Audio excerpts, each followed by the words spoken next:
because this is a big change, right? The agency name change, there's times when I still call it CAS. So knowing that like my voice played a role in this is really healing and just helps me to be like, yeah, like I did that.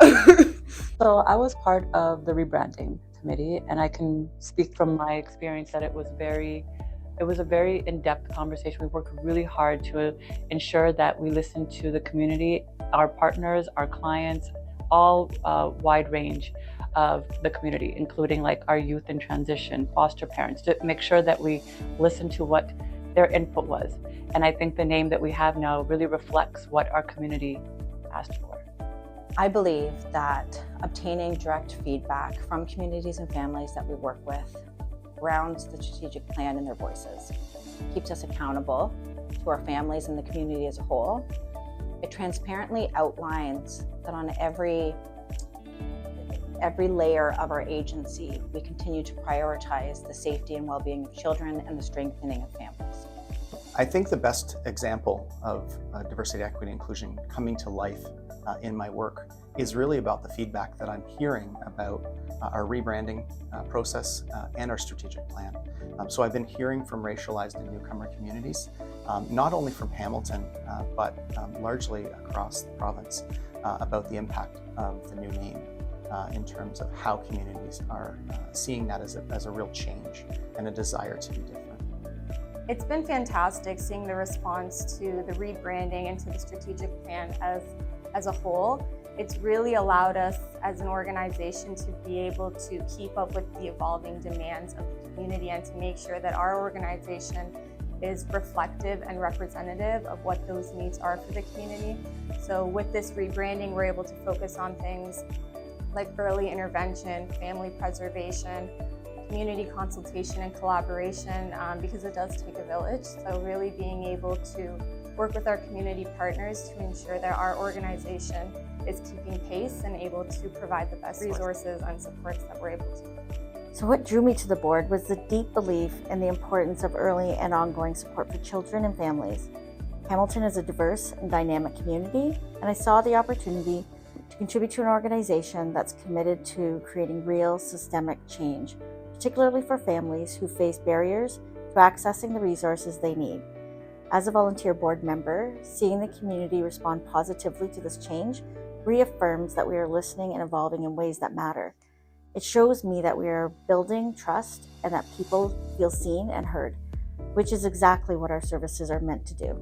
So receiving such important feedback from community through our branding or rebranding process says everything, because you're painting a canvas through which the community can see itself based on the input, the ideas, and the suggestions that are provided through that process.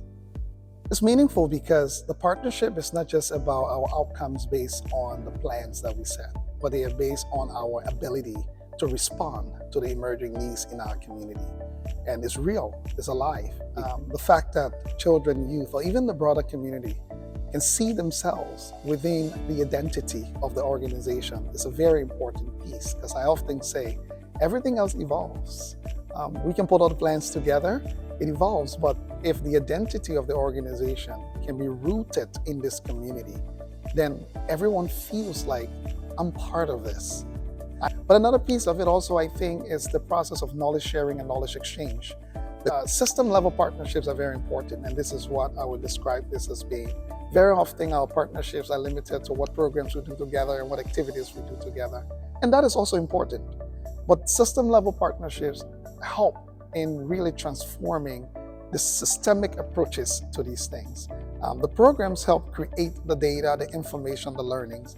But when we can elevate our partnerships to the system level, where we're looking at who we are as an organization, how are we as an organization, and how can we influence each other to change the system and thinking around what we do, how we do it, and why we do it, I think the community sees that and the community responds to that.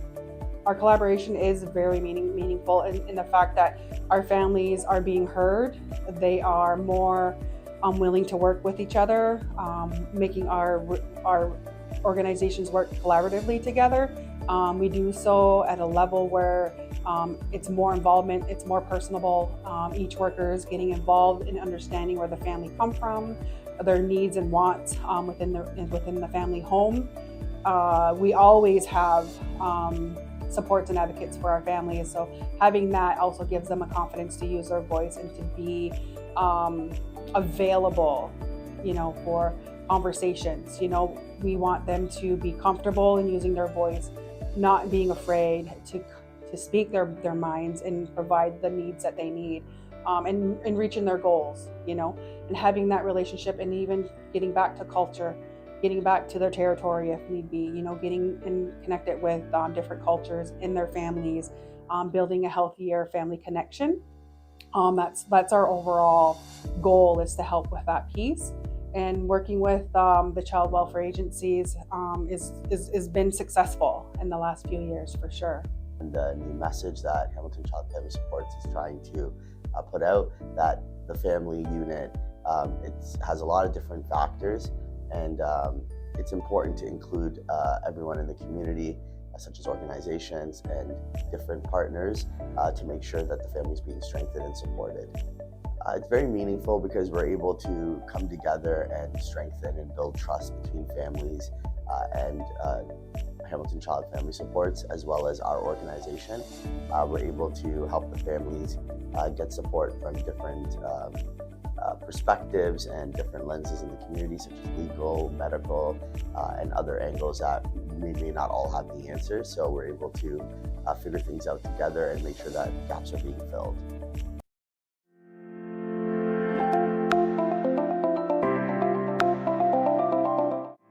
This strategic plan clearly connects vision to action. It is grounded in feedback from the very people we serve, and it also outlines the tangible goals around equity, community partnerships, and innovation. For me, what strengthens the plan most is how it centers on the well-being of the children and families, while also creating or challenging us to growing a responsive, accountable organization. This plan lays the groundwork for deepening trust and strong outcomes. And most importantly, it reminds us that every child and family deserves to feel supported and valued. I'm excited that the new plan is more inclusive, responsive, and really aligns with the needs of families here in Hamilton. I'm excited to also have the opportunity to help build community partnerships to help support the 2S LGBTQ individuals here in the city of Hamilton.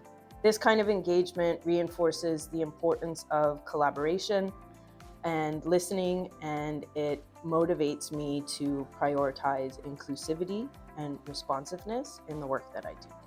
Hamilton Child and Family Supports values diversity, promotes equity, and works with families and the community to provide support and protection. Being able to be a part of this means that I am actively supporting and advocating for the well-being of children and families here in Hamilton, as well as promoting community where everyone can thrive. And that's a pretty awesome thing to be a part of. So I think the strategic plan, part of it is focusing on equity and diversity and making sure that our supports are representative of the communities that we seek to serve. And so I think a big part of that is meeting people where they are and being able to focus and really realize that by virtue, a lot of people are still facing greater barriers than others might be. So being able to tailor our supports and identify where those challenges are is really going to allow us to support more people and make sure that the work that we're doing is reflective of the needs of the community. Yeah, so I think with this new plan for the next 5 years, we're really focusing on taking a look at our internal and financial processes in the organization and making sure that they're more effective. Part of that is not just focusing on what we're doing, but how we're doing it. I think as we begin to roll out this strategic plan, the community, we're hoping will continue to respond positively to the work that we're doing, and that we're able to build more bridges and collaborate more and build greater partnerships with our community members so that we can really make sure that our services are getting where they need to be, that we're consistently able to adapt and evolve to meet the needs of the community. And I'm really excited about those partnerships that we're going to be able to build and get continuous feedback from our community members and community partners so that we're able to consistently evolve and adapt our supports and services. What is really exciting about this new plan, this new strategic plan, is that it's made out of the voices of people who matter most, the families that we work with, our community partners. engraving those voices in our strategic plan is key to ensuring that we are promoting the safety and well-being of children, which is anchored around the community supporting it. It's take away that the sole responsibility of child welfare to be the ones that take care of kids, but to bring it on the concept of it takes a village to raise children, and bringing the community into it is a more effective way of child safety and well-being. Just hearing those voices, the feedback that people are experiencing us differently. I've seen the agents really move into practicing diversity, equity, and inclusion, centering equity at every engagement with families. And I'm seeing that change, and I'm excited as a person from an equity-seeking group, and seeing that my agency, the agents that I work for or represent in the community, is really being intentional in engaging with my community and other Indigenous community, the 2SLGBTQ+ community. It's a breath of fresh air. It's something that everyone wants.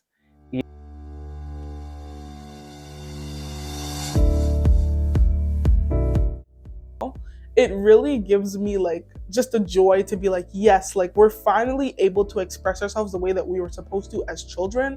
Not only that, like you guys actually listen. Like I've seen like my worker like actually taking note of what I'm saying and making changes to make sure that like mistakes or certain things don't happen. Like, or they actually ask us like, oh, what can we do to provide support for families? And they actually listen. Yeah, like, so I've been in foster care since I was 2 years old. She knew that coming into our home, and she made it very smooth, like very smooth. Like I said, I was very nervous about the whole situation, but when she came in, she helped us a lot with what we were dealing with. They give us the resources we need. From back then to now, it has been a big change.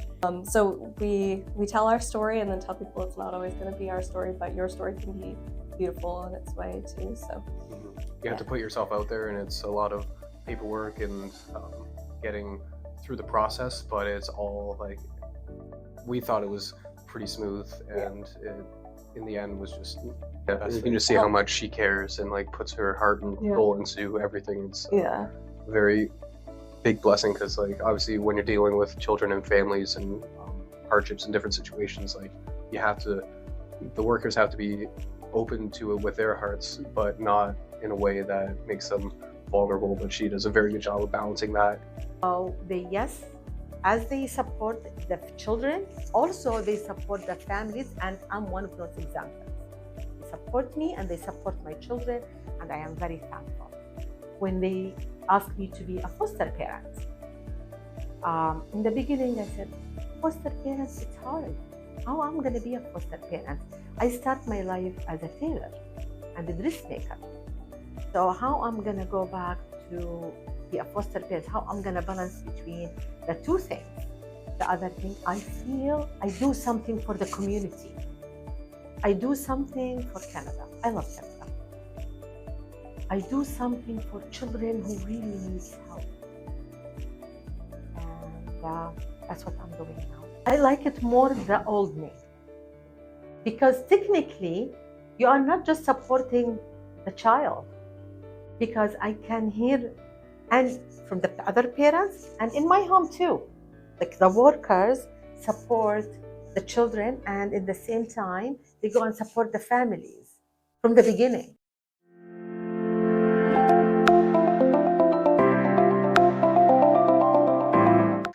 And first and foremost, I think inspiring people to do amazing work and engage our community in a different way than maybe child welfare has in the last 100 years.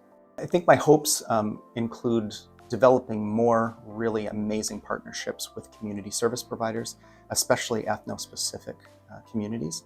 The other thing that I'm really excited about is, as part of our new strategic plan, as well as our rebranding process, is we're really looking at moving to being more of a multi-service agency.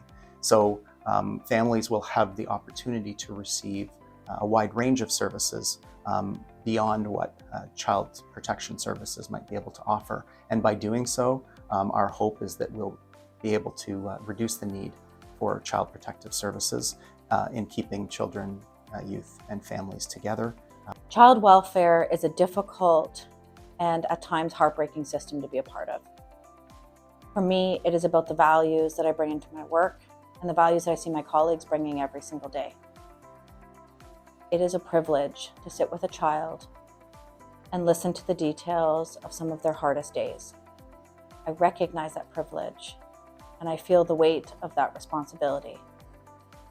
And when walking alongside our families while navigating difficult systemic barriers, it is worth it when we obtain positive outcomes, such as increased safety of a child, then the work is fulfilling.